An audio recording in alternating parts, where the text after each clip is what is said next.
So yun guys, baklasin nyo lang dito, ikot-ikot nyo lang to. Yan guys, ikot-ikot nyo lang to, tapos matatanggal nyo na to. Yan.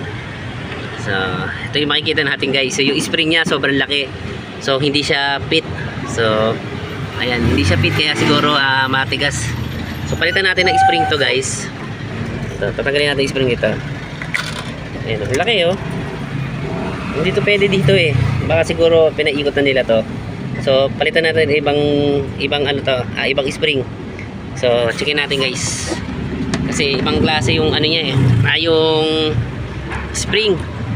So ang laki, ayan oh. Diba? So kaya siguro tumatagas. So palitan ko lang to guys. Hanapan natin ibang spring to. So linisan ko lang to. Para umano siya.